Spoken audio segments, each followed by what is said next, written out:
Shalom. This morning, I was reading the book of Luke, and when I got to chapter 2, I meditated for a little while, and something occurred to me. So basically, I'll just go into this story. Yeshua, when he was 12 years old, him and his parents went to Jerusalem, as the custom was, for the Pesach, for Passover. Every parent's worst nightmare, they hit the road and forgot Jesus and went home. They were looking for him for 3 days and eventually came back to Jerusalem, and they found him in the temple with the rabbis. He was listening to the rabbis, he was talking with the rabbis, he was asking them questions, and everyone was astonished by his wisdom. So I want to go into chapter 2, verse 48. When his parents saw him, they were shocked, and his mother said to him, "Son, why have you done this to us? Your father and I have been terribly worried looking for you." He said to them, Yeshua, "Why did you have to look for me? Didn't you know that I had to be concerning myself with my father's affairs?" But they didn't understand what he meant. I sat there and I thought for a little while, and something popped into my head. Any of us that are believers and followers of Yeshua, those around us know that we are, first and foremost, because we told them or someone else told them.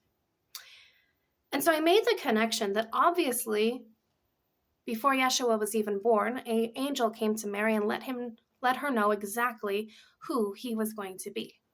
And the same for Joseph happened as well. And they knew who their child was going to be.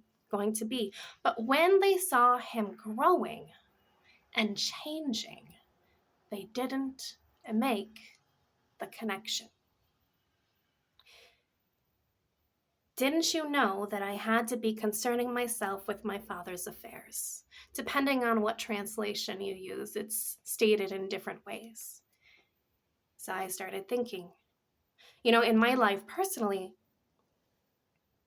by the grace of God, I have been able to overcome and continuing to overcome certain sins, certain traumas, all sorts of things. And he is helping me more now than ever. And I have changed and grown a lot. And this is an active thing. All thanks to him. But why am I thinking about that? Is because those around me know that I'm a Christian. And whether they're believers, fellow followers, or non-believers in my life, sometimes when we change and we grow, people don't make the connection.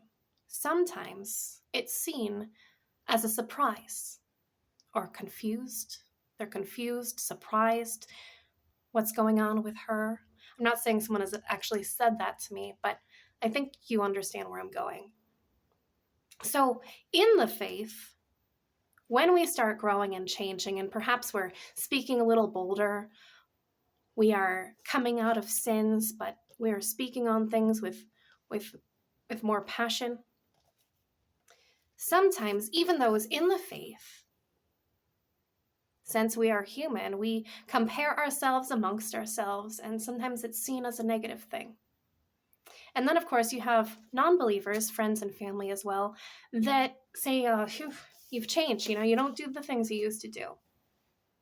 And so I've found that a few people, not a lot, a few, even in the faith, seemed to be more accepting of me when I was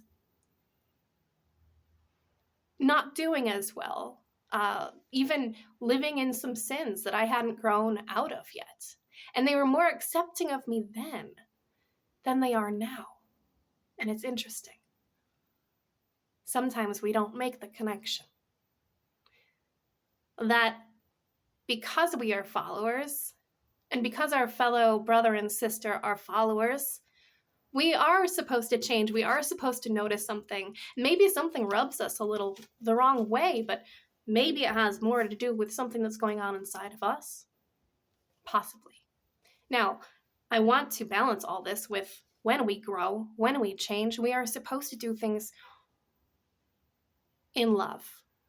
That never changes. That is just as important as anything else.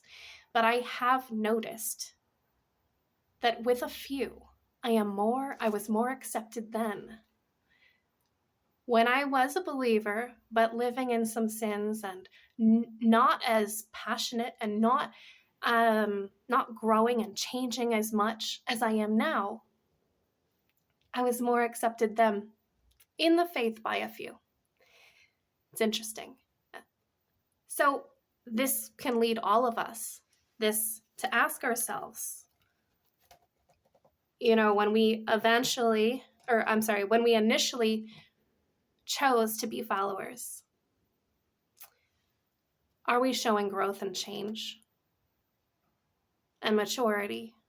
And we can ask ourselves with self-compassion, right now, am I being about my Father's business? And